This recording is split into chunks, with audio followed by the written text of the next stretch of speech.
So yeah,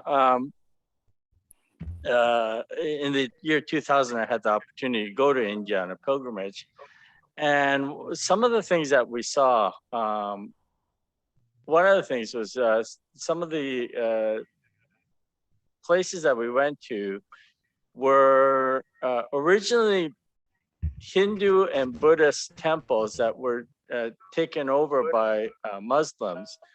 And one of the sad things that they did was they would build over those temples. And when they build over it, they would then deface a lot of the Buddhist statues and whatnot. So they would just sort of use it almost like building blocks to build their own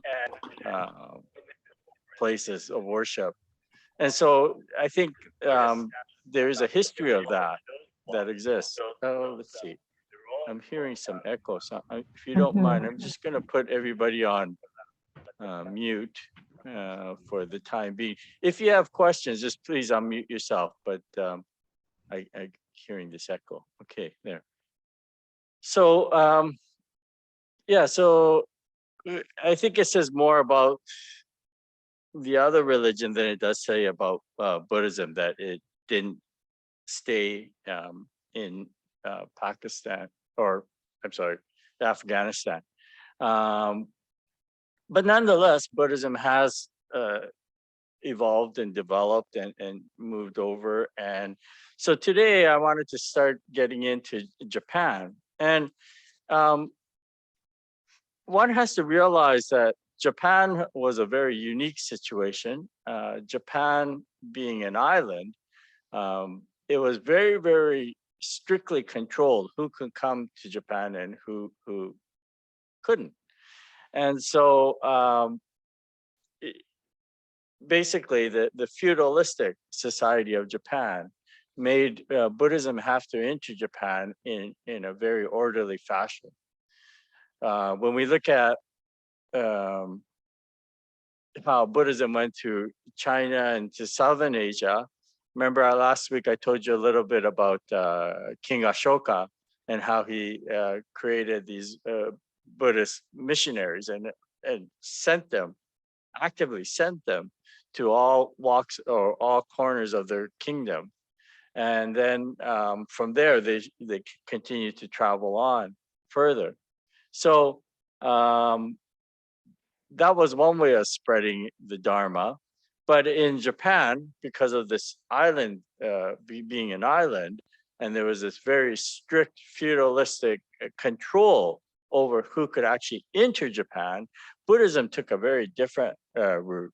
So if you look at the the first page basically of what I sent to everybody has a summary of where I hope we can get to, but as you know from my previous lectures, sometimes I don't follow the notes to a T, and we may not get as far as we were hoping to get, but that's okay. We'll just continue on wherever we leave off. So this week is the introduction of how Buddhism was introduced into Japan, as well as how it was practiced in the early days of Buddhism in Japan. Now, when Buddhism does enter Japan, it enters through the imperial court. So it came through what is now known as Korea, and during the 6th century, the Korean peninsula was made of 3 states: the Kokuryo, or in Japanese Kokuri, and Pakche, or Japanese Kudara, and Shira, or Shiragi in Japanese. So these were the 3 countries that made up the Korean peninsula at that time. And it was in 552, the king of Pakche, Shungmyeong, sent an envoy to Japan with the image of Buddha along with some Buddhist texts. Now, Shungmyeong explained that the wisdom of the Buddha had spread from India to Korea and urged the Japanese monarch to also keep spreading the teachings in his country. So why would you think that the king of Pakche would send these gifts to Japan?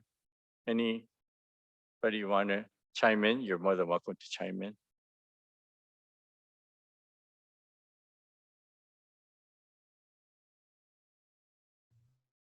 No takers? Trying to earn brownie points. What, pardon me? He was trying to get on the good side of the Japanese. Who is that? Oh, is that Michael? What's less? Oh, Les. Oh, sorry. Okay. I don't see you all on my screen, so maybe I'll do it this way. Okay. Yeah, so it was trying to open up trade with Japan. And interesting enough, at that time, the Emperor of Japan had three main families that were sort of his advisors, if you will. And these three families, the Nakatomi, the Mononobe, and the Soga families, were sort of the advisors to the emperor. And they started they disagreed. Two of them said that they shouldn't allow such things to enter Japan because they thought it was a foreign, it would upset the local native deities or gods. So they were against it. But there was one family, the Soga family, actually converted their house into a temple and introduced it that way. But in 577, another mission arrived, this time with three monks, a nun, a temple architect, and a sculptor of images. So at this time, a second temple was erected by the Soga clan, and it was supervised by the three nuns. And the outcome of all this was that in 572, or the Emperor Bidatsu, who was emperor between 572 and 585, although he himself was not a Buddhist, thought that he was fond of the arts and culture and was tolerant to new religions. So he encouraged this. And his successor, Emperor Yomei, was only emperor for 1 year, basically 2 years. Believed that both Buddhism as well as a native religion, believed in both Buddhism as well as native religion. And on his deathbed, his last wish was to have the three treasures accepted in Japan, the Buddha, the Dharma, and the Sangha. So this was really when the Buddhism was introduced or accepted in Japan. But still at this point, it was very much only with the high courts. So the average person would not have known anything about this. It was just amongst the aristocrat, the very higher echelon. And there was a power struggle between the families, the advisors. And so there was one emperor, Empress Sujun, and then following that, this Empress Suiko. When she became an empress, she took vows of a nun and retired from office and handed the state affairs to her nephew, which was the imperial regent prince Shotoku Taishi. So in our Hondo, in the altar area, so if I just, how can I do this? I just stop sharing for a second here. So behind me, or actually, let me just find, I'm going to be quicker. Yeah, the other way. Okay. So in our altar area here, I'm just going to play a little bit.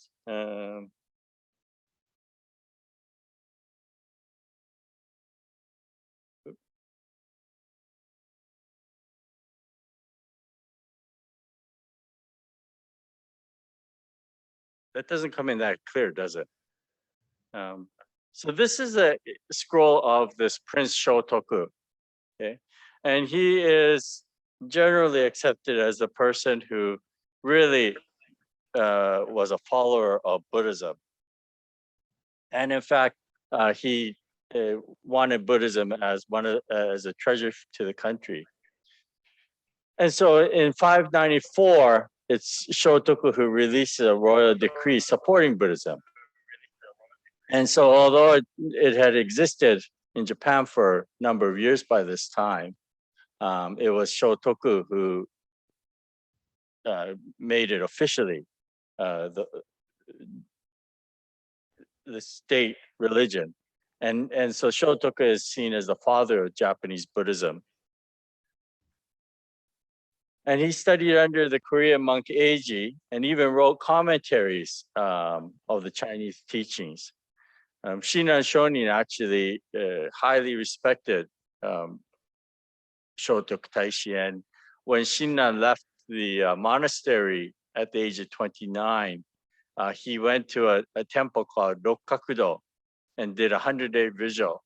And the reason why he chose that particular temple, Rokkakudo, in the center of the Rokkakudo is an image of or statue of Kannon Bodhisattva or Kuan Yin. But it was this temple, Rokkakudo, was said to have been erected by Shotoku or under the supervision of Shotoku Taishi. So because Shinran had a great reverence for him, that's where he went to when he came down from Mount Hiei. But anyways, so Shotoku was is seen as the father of Buddhism in Japan. And so when Shotoku was alive, the capital was in Nara. And so the Nara was laid out following the footsteps of the Chinese capital at that time. And so it's made up of like a grid, very simple. And Kyoto actually is similar too. It's made up of a grid with the imperial palace at the top, and everything is sort of leading up to that palace, right? So during this period, the Nara period, this is still in the early stages of Japan as a country. And to aid in this movement, successive emperors promoted Buddhism almost like a state religion, with Buddhist rituals becoming part of regular court ceremonies. And under the Emperor Shomu, he ordered the construction of provincial temples known as kokubunji. So there were a number of these temples that were created called kokubunji, which means literally state temple. And he also ordered the construction of the Todaiji, or the Daibutsu in Nara. And if you go there, you'll see the huge statue, bronze statue of Amida Buddha. But and this actually they created a new way of making statues because it was so large that they couldn't create one cast to pour the bronze to make the statue. So what they had to do was they had to make it in layers. So if you look at this picture on the handout, maybe I'll bring the handout back up.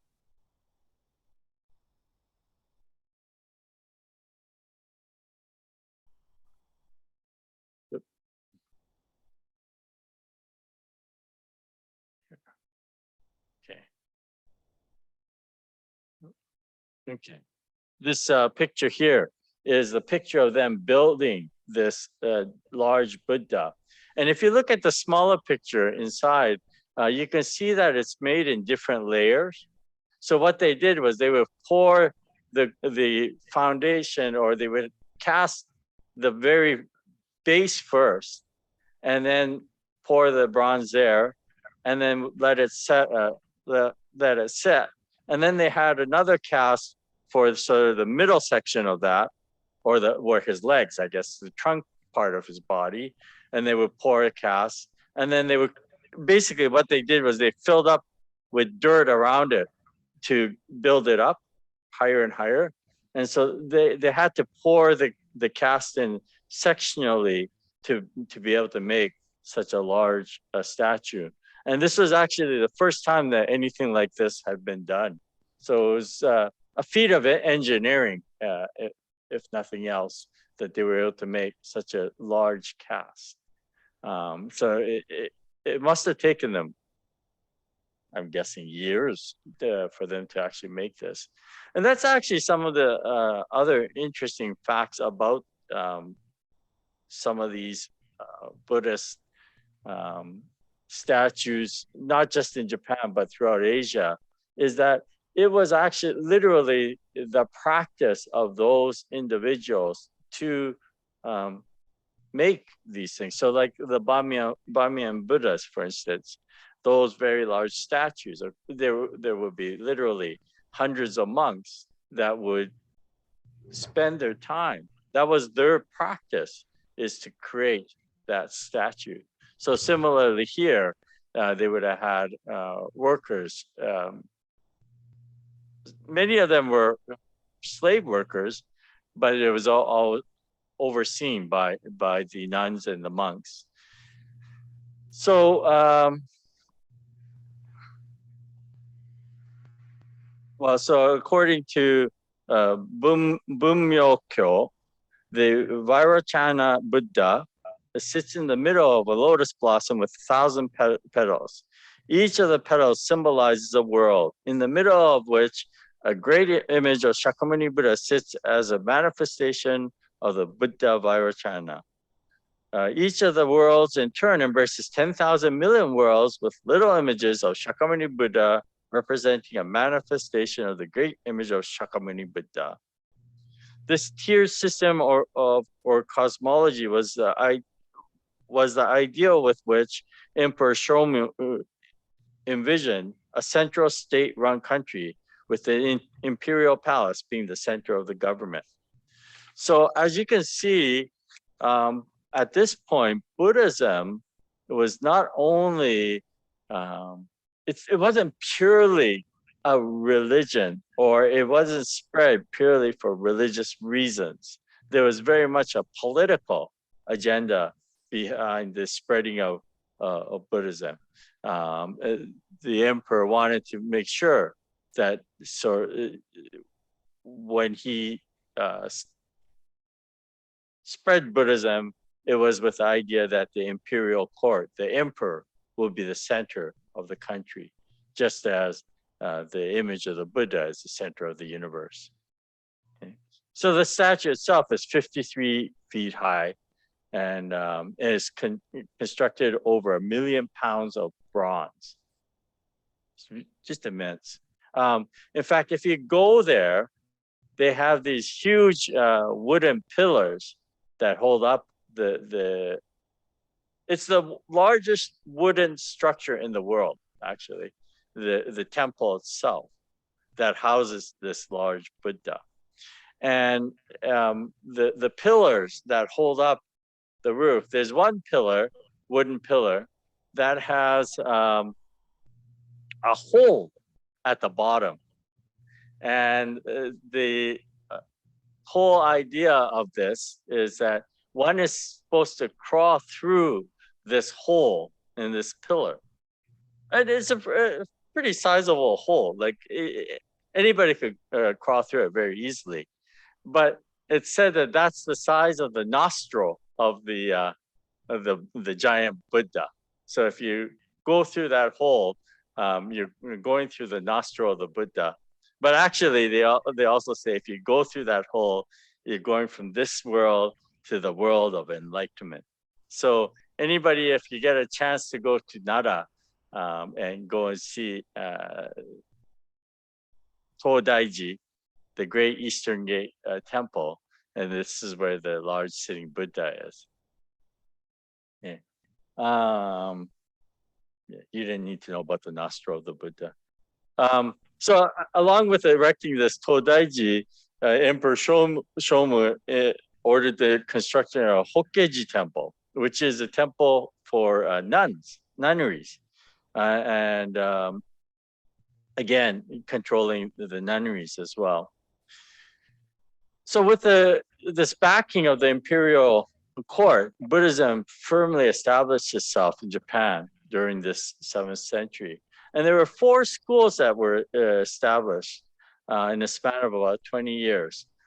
The Jojitsu and Sannon school started in 625, followed by the Hosso in 654 and the Kushan in 658. And these were actually basically state-run Buddhist temples, schools actually, and they were exactly almost like a university school, university, where people would go and study different aspects of Buddhism. And so some of the monks who would practice or be there, they would go from one temple to the next one and study a different teaching or different understanding, which is very different from today. When we look at Buddhism today in Japan, it is very much sectarian.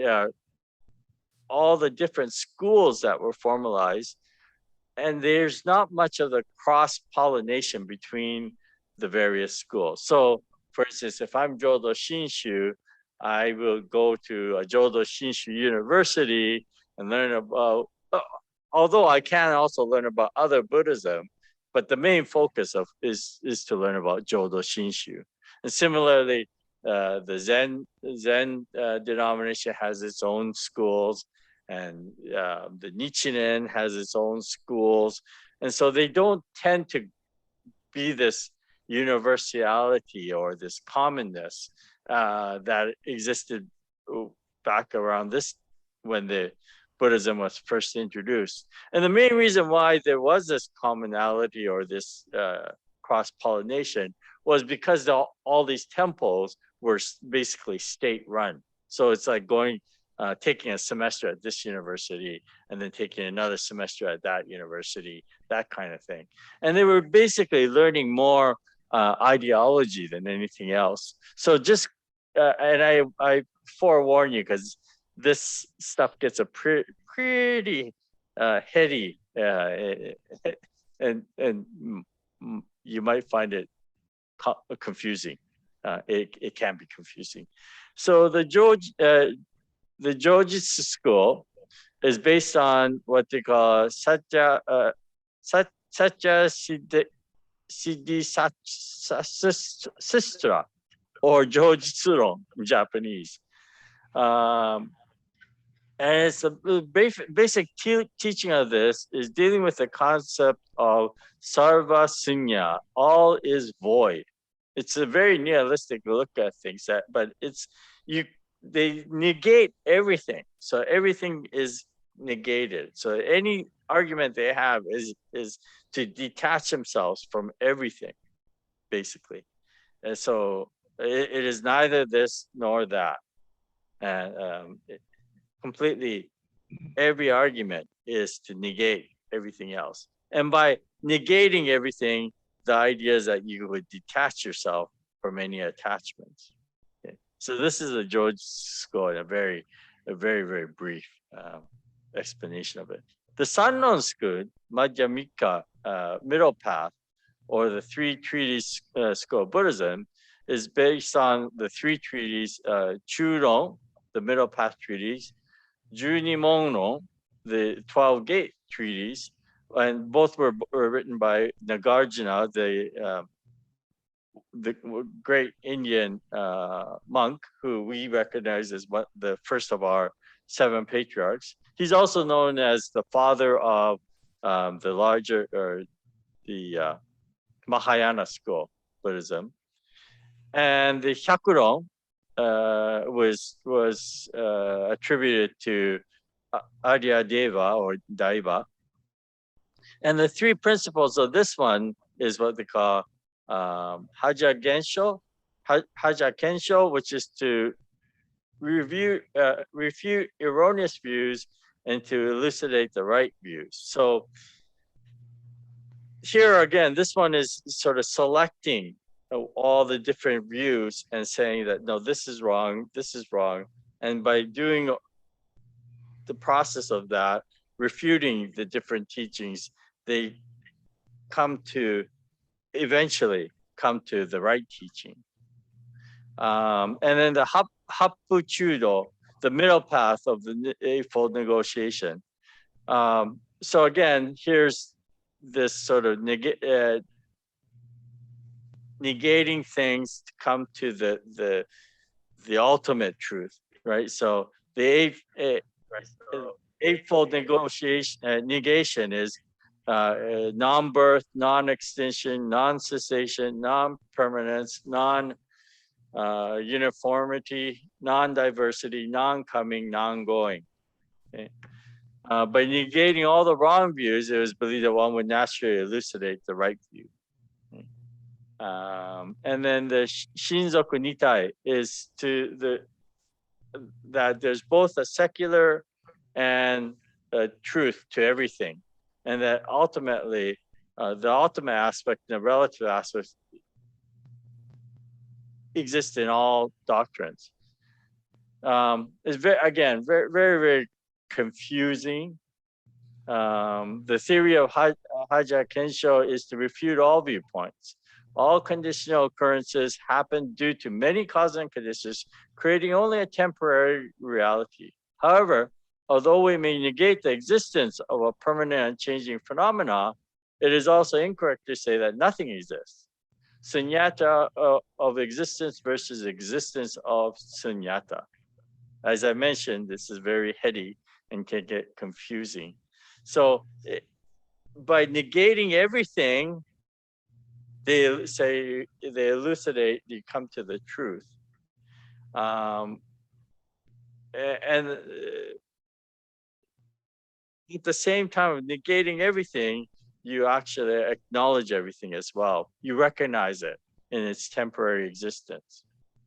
So when you look at the relative aspects versus the absolute aspects, so from the absolute standpoint, sunyata or emptiness, and then from the relative aspects, things exist. Temporary existence versus transcends existing or non-existing. Subject and object in the relative aspects, whereas the absolute looks at the oneness of all things. So in the relative world is a discriminatory world versus a non-discriminatory world in the absolute. Existence is sunyata, and sunyata is existence. So we see this exemplified in, for instance, the Heart Sutra, which is a very popular Buddhist sutra. It's like viewing water on the waves, right? We can acknowledge that the waves exist on the water, but are they really there? Like, is there something tangible to the waves? The waves are actually phenomena that's existing because of wind, etc. But you can't also deny that the waves are there, right? So this is sort of what this whole idea is about. You acknowledge it, but you also know it's only temporal. Okay? So according to the Sannon school, you have the Theravada, the Mahayana Buddhism, and the three Dharma stages they talk about. Primary Dharma stage, the first 21 days after Buddha attained enlightenment, and it corresponds to what they call the Garland Sutra, the Kyonkyo, thought to be one of the purest forms of Buddhism, but so difficult that hardly anybody can understand it. It's too pure.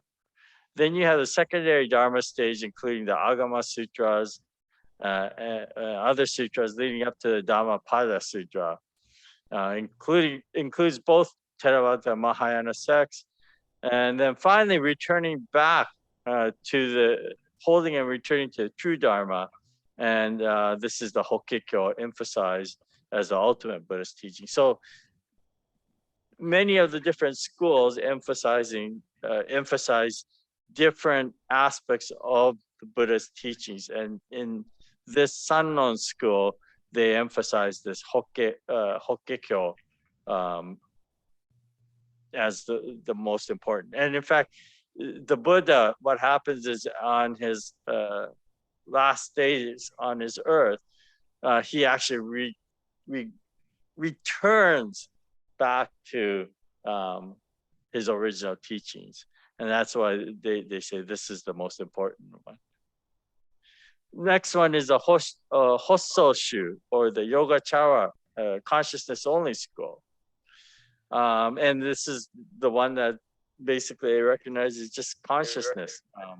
I think, therefore I am, right?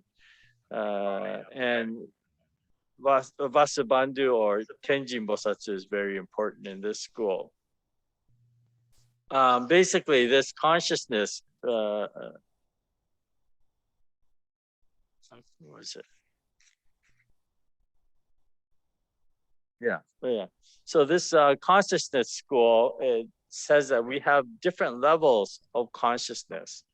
And so we have, they call it the 8 distinct consciousness.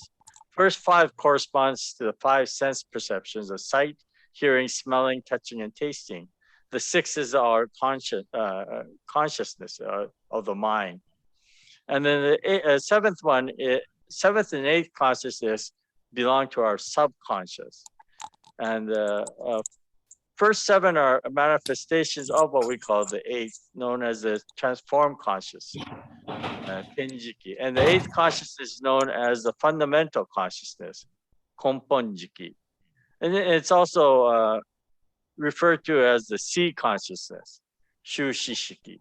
So in this consciousness only school, what it's believed is that every thought that we have is manifested. Everything that we experience, every thought that we have goes down into this, what they call this seed consciousness. So every experience that we have, every thought that we have enters the seed consciousness, and that becomes the seeds for future thoughts. Forgot again. Oh, are you having problems? Can you hear me okay? Yeah, okay. I thought somebody said I can't hear. Anyways, so the seed, the seed consciousness is the potentiality, is what it is. Okay, and so their way of thinking, or the way this school looked at things is that what goes on in the future. So when people think, what happens to us when we die, for instance, their thought is that all of our experiences have entered into this pool, if you will, of both plus and minus experiences, as well as neutral experiences. Everything that we've gone through has entered into these C consciousness. And then so in the future, from that arises a new consciousness, so a new being. So their understanding of reincarnation is that it's the seed consciousness that carries on into the next existence. And so from that creates the potential for new consciousness to arise.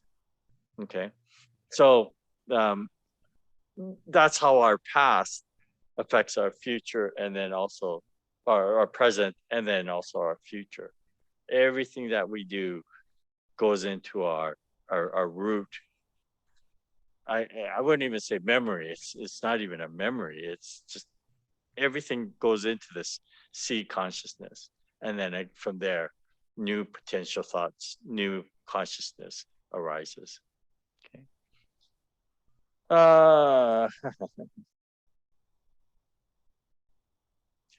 I'm just going to skip some of this. And then the Kusha school, that all exists, based on the Abhidharma Kosa, or the Kusharon, and written also by Vasubandhu in the 5th century. And the basic principle of Kusha is that all things are non-substantial and are made up of coming together of basic elements. So it recognizes there are 75 eternally existing elements, dharmas in the universe. Everything is just a temporary manifestation of combination of these elements. Okay.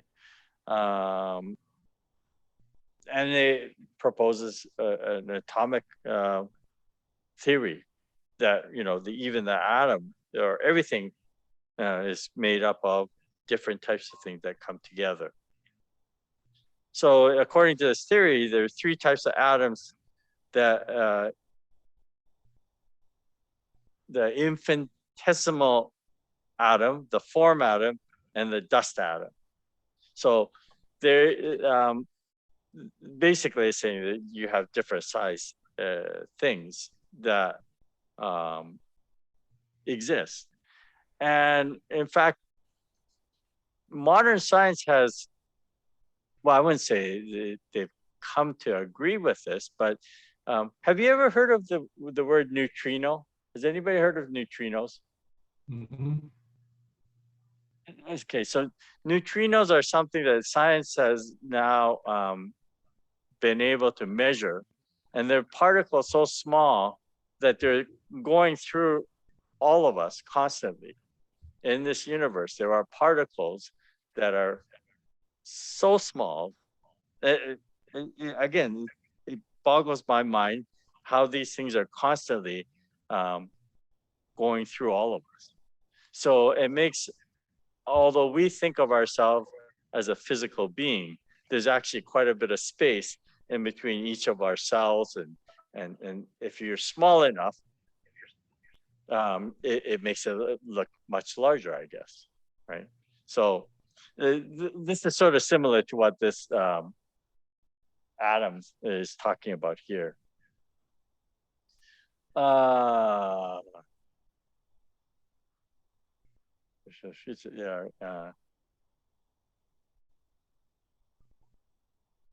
Okay, so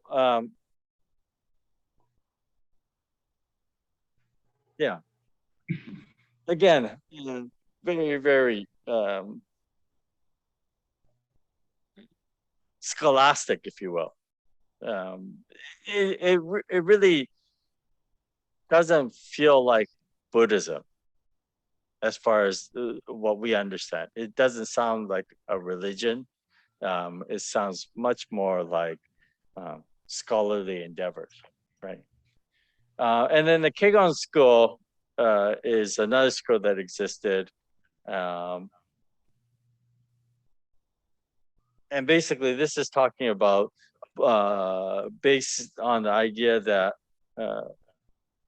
the basic principles of the teaching is that the universe is one with the Buddha Virachana, Virachana Buddha.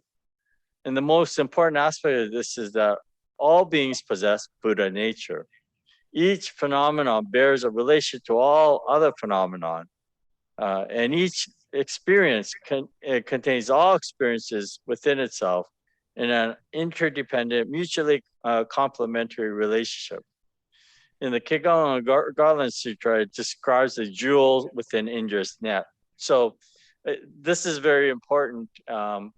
There's a fable or a story of Indra, which is a Hindu goddess, Hindu but also Buddhist deity. And it said that Indra has a net throughout the universe, and that in each of the eye of the net is a jewel, and each jewel sparkles and radiates, and that radiation is reflected on all the other jewels. So they independently shine, but they also reflect all the other jewels. So this is the idea of this Kegon, is that we're all part of this oneness that exists, and that oneness of the universe is basically centered or is depicted by this Virachana Buddha. And it talks about 10 gates of existence, and then there are two other schools that also enter into the Nara Buddhism, the Ritsu or Risshu, and oh no, yeah, just the Risshu school. So just summarizing all this. So the Kusha school says that all things exist, interrelated things, right? The Jojitsu school says nothing exists, negating everything. And then the Sanron school sort of takes a middle path, neither exists nor not exists. And the Hosso school, everything exists only as a reflection of the mind. So only, the mind is the only thing that really exists. And the Keigon school, everything exists in symbiotic relation with everything else in the universe. And then Ritsu school is basically following, based on following precepts. So these were the different schools that existed in Buddhism at the time in Nara. And it was very much controlled by the state. And it was very much an intellectual process.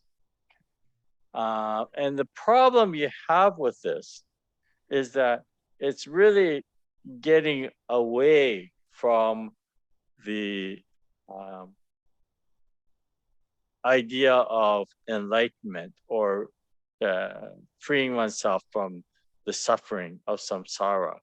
It's become an intellectual entity unto itself. When I was studying in Japan, I had the opportunity to go to two different schools. The first school that I attended, actually, when I went to Japan, it was with the intention of going to do a master's degree at the university there called Ryukoku University. The reason why I was choosing that path was my father, who was a minister. He had, at that time, there's a place in Berkeley called IBS, Institute of Buddhist Studies. And they were affiliated with USC Berkeley, or UCLA Berkeley, I guess. And so they're affiliated with the divinity schools there. But when I was going to study, it was still in fairly early stages of this IBS. And so the minister, my father talked to a number of ministers in the States, and they all said, well, if your son can learn a little bit of Japanese, it's much better for him to go and study in Japan. So that's how I ended up going to study in Japan. And when I went there, it was solely with the intention of going to a master's program at this Ryukoku University. But for the first half a year, I took an intensive Japanese program affiliated with this university. And as part of that program, we would have these different Buddhist professors talk to us on a regular basis. And so I had one professor who became my one of my prefects in the master's program. But he's the one that suggested to me. He said, before you go into the master's program, go to this other school, this Buddhist seminary, and it's called the Central Buddhist Academy. And he said, learn the basics before you go to the master's program. So I went to this Buddhist seminary school, and they taught as very, very regimented and very, very difficult. Every morning we would start off with a morning service. And this morning service would last about an hour long. And we would have to sit in the traditional Japanese way of sitting called seiza, where you sit with your legs folded underneath you. And after about 15 minutes, you start losing the feeling in your legs because of the pain of sitting in this fashion. But you would sit there, or you would go through the service every morning, and the service was conducted by the students of the school, so that we had our designated groups.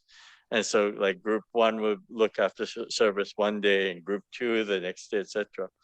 So by doing this, it was a very practical way of learning uh, how to conduct the service. So in each of our groups, we would then be assigned individual tasks that are associated with any particular service. So something as simple as ringing the assembly bell at the beginning, somebody would be assigned that task, and you would have to practice ringing it correctly. And then somebody else would be assigned to be the chairperson of that particular service. Somebody else would be assigned to lead the chanting.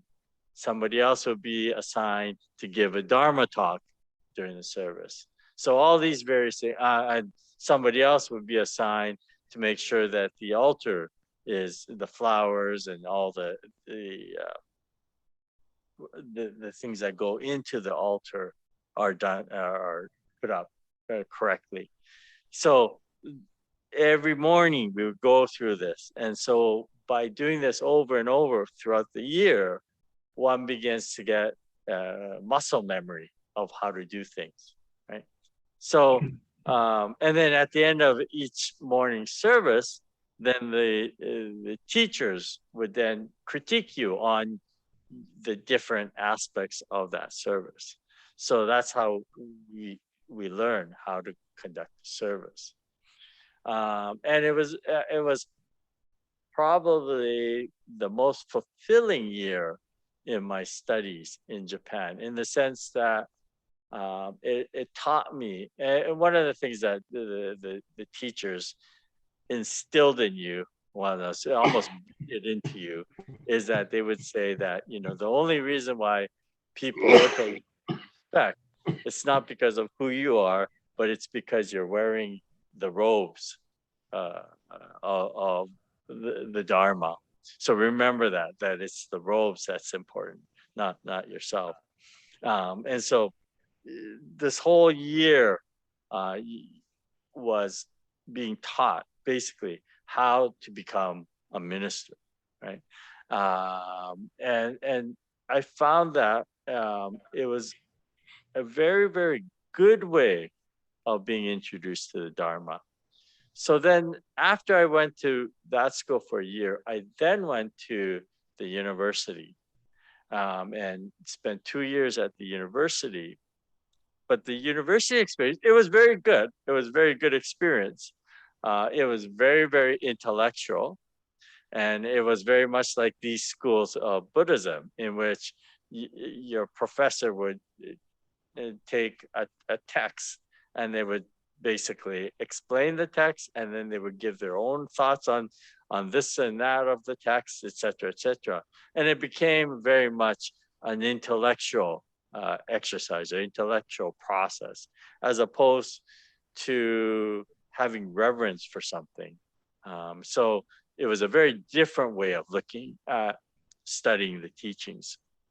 And I think much more conducive is the first school, where we sit and we actually experience the Dharma, as opposed to just talking about the Dharma. So this Nara period in Japan, because it was really heavily governed by the state, and it became very much an intellectual process. So Buddhism was still very new to Japan. And so at this point, it really wasn't, I mean, you can call it, I mean, it was a religion. Yeah, it definitely is a religion, but it was much more intellectual than anything else. Okay. And that changes as time progresses. And so next week, what I'd like to do is talk about the next era in Japan. So this is the Nara period of Japan, which is like 700 to 900. I'll have to look up the different dates for the era. But this begins to change in what we call the Heian period. And so next week, I'd like to talk, and there are certain individuals that really stand out during this Heian period that really, really sort of took Buddhism to a different level in Japan. And one of them becomes legendary in the sense that if you believe all the legends that exist about this individual, he literally went through every place in Japan, and there's some legendary story of him at all these different places in Japan, which I don't think might, it's truly possible. But nonetheless, a great monk in his own right, Hobo Daishi, or Kukai. Okay. Kukai is known for the Koyasan in Wakayama Prefecture, but he's also known for, amongst many other things. I don't know if any of you have heard of the 44 pilgrimage on the island of Shikoku. It was said that Kobo Daishi created all those temples that existed on this island, and one goes on these pilgrimage. You're supposed to walk from temple to temple, but we'll get into that next week. Talk a little bit more about that next week. Question. Yes. What kind of thesis did you do at Ryukoku University when you finished? Sorry about that. I'm curious. What kind of thesis did I? What did I? No, I know exactly what I did. So just hang on a second. I'm just gonna move that. And so at the Ryukoku University, we had the option of either taking Jodo Shinshu Buddhism or General Buddhism as your major. And I chose Jodo Shinshu Buddhism. So my thesis was Shinjin and Gyo. So Shinjin is the awakened mind or interesting heart. The interesting heart, and Gyo is practice. So in Jodo Shinshu, Shinjin and practice. So the main teaching of Shinran Shonin is a major piece that he wrote, and it was entitled The True Teaching, Practice, and Attainment of the Pure Land Way. Ken Jodo Shinjitsu Kyogyo Sho Monrui in Japanese. But in there, we also have a very important chapter on what we call interesting heart, or often or sometimes translated as faith. So the comparison of faith and practice in Jodo Shinshu.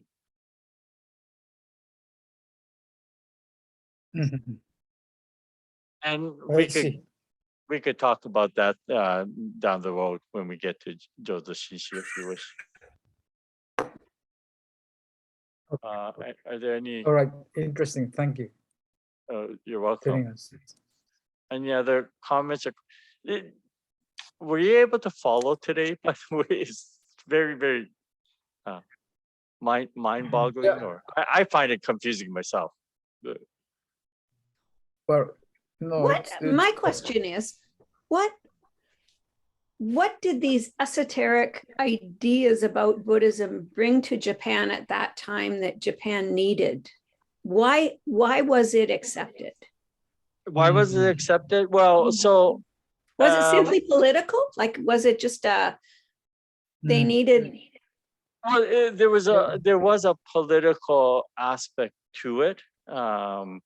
It- well, Prince Shotoku, the regent Prince Shotoku, was a firm believer in Buddhism, and he believed that Buddhism could bring order to Japan, that the teachings could bring order to Japan.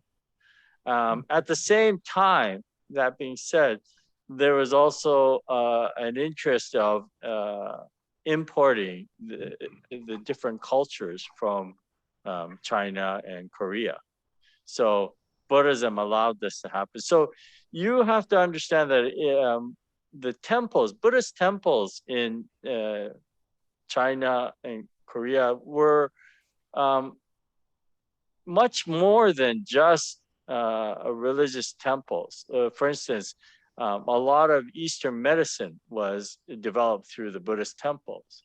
So people would go to the temples when they were sick. They didn't have hospitals back, right? So that's where they would go. Even today, there are temples, like in Vietnam, there's a temple for opium addicts that they could go to get treatment. And so the temple was much more universally, they had a lot of, it was a place of study, basically is what it is. The temples, and in fact, oh, I should show you, how can I do this now? Let me just think here. Okay, I'm just going to, and some of you have seen me. Oh, well, I'll introduce it next week. But the character for temple is written a very interesting way in the Chinese character, and it's literally you put the character foot on top of the character for hand, and it comes together to form temple. So temple is foot and hand. And what it meant was that it's a place to move your body to practice. It's a place of practice. Okay? So through their meditation, through their contemplation, and listening to the teachings, they began to develop different things like medicine. Other things, such as even like architecture, was developed through Buddhism. So it's said one of the great monks of the Heian period, Kukai or Kobo Daishi, when he went to study in China, through the temples, he learned how to make a dam, which is, you would think, has nothing to do with a temple. But they actually figured out that, a dam is not just something that stops water. You have to have some release of that water in order for it to be able to maintain itself. If you just have a completely blocked off, sooner or later that dam's going to break. But if you have a release valve that releases some of the pressure constantly, it allows the dam to work much better. And so he learned how to make a dam, for instance. So things like that. So when the imperial court brought in Buddhism, at the very beginning, as I mentioned, that there were some that feared that it would the local deities, the local gods would be upset by this. So they were fearful of new things. But there were others who were welcoming it. And part of the reason was to bring in the new ideas or cultures from foreign countries. And that has always been an issue with or a challenge with Japan, is bringing in foreign ideas. But one of the things that Japan does remarkably well is that they'll take something that's foreign and then they'll make it uniquely their own. Okay. So as an example of that, the TV was not developed in Japan, but when Japan brought in electronics, they're the ones that made it uniquely. Maybe not so much now. I think Korea maybe is doing a better job of it than Japan, but in the 70s and 80s, Japan was always coming up with new and interesting gadgets. Sony Walkman. I mean, who remembers those big cassette players that we used to carry around, and we thought, wow, this is high tech, right? And Japan was very good at that. They would bring in something foreign and make it uniquely Japanese, right? And so throughout history, they've had they had to. They're an island country, so you have to bring in from. But it wasn't an easy thing, because there are those that feared new as well, being an island country. I don't know if I answered your question or not. Yeah. Okay. Any other questions or comments? And oh yes, Rose. You have to unmute yourself. The one Rose. Yeah. Go ahead. Yeah. Thank you, Sensei. What I find fascinating is culturally, we just look around the world and the learning, the time that one needs to process something and to take the time to just be sitting and thinking. And that's always happened in the monasteries, in the wherever that may be, with philosophical science, et cetera, the monks, the people that were there, that were learned, were brought, and then through their talks and writing and taking the time to just ponder these our existence and better ways for the communities, from small to very large to empires. That's where the discoveries were made, and whoever was the governing body would look to these for the arts, for writing, for theater, for culture, whatever it was. It seems to me quite an interesting place, that when we have time to ponder and to sit and reflect, wonderful things come from that. And I think that, and in sharing, isn't it amazing? No place is an island, even Japan. There's sharing that needs to come from many places. And when you can have the time to do that, who is going to have that time when in those hundreds and hundreds centuries ago, where people had to be out physically working? I'm not saying the monks didn't physically work, or the nuns, but there was always this time for great, as I say, this reflection. And here we are, we're sitting, we're doing the same kind of thing. We're reflecting on the teachings. You're taking us to that place. And it gives us an understanding of why we would come to this lecture this evening. What is it that brings us to the temple, to sustain us, for us to have those opportunities that, we did not, Ted and I did not go to Japan to study, but aren't we fortunate that someone has and brings the teachings to us and presents it in a way that lay people can understand. And that's the biggest thing that I think that I'm constantly learning, isn't it? It's pretty amazing. So thank you. Thank you. Thank you. In the Buddhist context, so in the temples, as I mentioned, is a place for practice. So they literally had every little detail was a practice, to the point where you would have one monk who's responsible for cooking for the monastery, for instance, and that was his practice or her practice. And they would basically do that year and day in, day out, and that was practice. And so through the development of this practice this ideology, we see also the development of arts and culture in Japan. So most of the arts and culture in Japan, they call them paths. They're not something you complete. They're paths.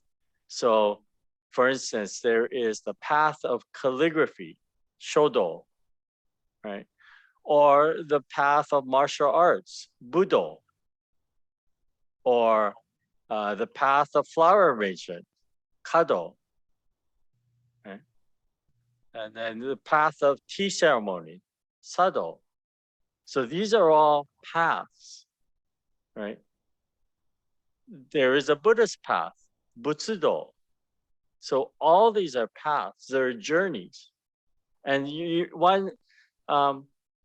I remember, so in the Buddhist seminary that I attended for the year, we had to learn all the different aspects of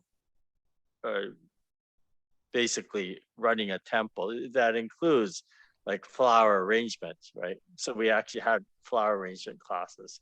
We also had calligraphy classes. And let me tell you, for the Japanese kids or for the Japanese educated who had calligraphy from elementary school right up through high school, it was pretty second nature to them to write calligraphy.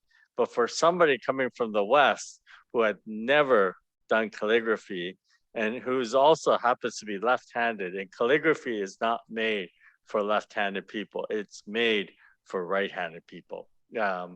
That's why in Japan, they would normally, if you were born left-handed, they would try to correct you, make you right-handed, right? My mother, when I'm the fourth of 4 children, when I was born and I'm left-handed, my mother thought, oh, we're in Canada. There's no way he's going to ever go to Japan. So she never corrected me. And so that's why I stayed left-handed.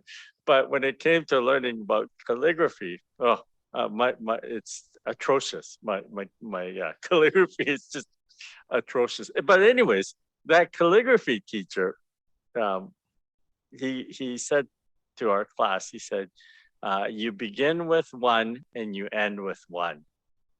So ichi is the character 1. And if you write ichi, all it is 1 stroke that goes across. You know, the Chinese, Japanese character ichi is just 1 line that goes straight across. Okay, but so I mean that's obviously the first thing that you learn when you learn calligraphy is how to do ichi. The first character you learn, ichi, right? But he said you begin with ichi and you end with ichi, meaning it's the simplest or it's the most basic character you learn, but it's also the hardest to master, is that 1 single line, right? So it's a path. All of this is a path. And Buddhism is also a path. So we learn about, we're on a journey, basically. Yeah. Nice seeing you, Debbie. I thought you weren't going to make it. You made it. Yeah, I did. I was I got through the Kicking Horse Canyon faster than I thought I was going to. I thought I'd get stopped there, but we got through. Well, thank you for joining us. Thank you. So basically, that's it for tonight. One announcement I have is, we have the Vancouver Island Obon tour planned, Obon Cemetery tour planned for August 11th to the 14th. So if anybody's interested, please mark that on your calendar. We'll be going to Cumberland, Campbell River, Cumberland, Courtney, Campbell River, Port Alberni, Nanaimo, Chemainus, Duncan, and Victoria. And it's a wonderful trip. So if any of you are interested, let me know and I can send you information. Okay. So I'll see you next week then, and we'll talk about the Heian Buddhism. Thank you. Thank you very much. Thank you very much. Thank you, Sensei.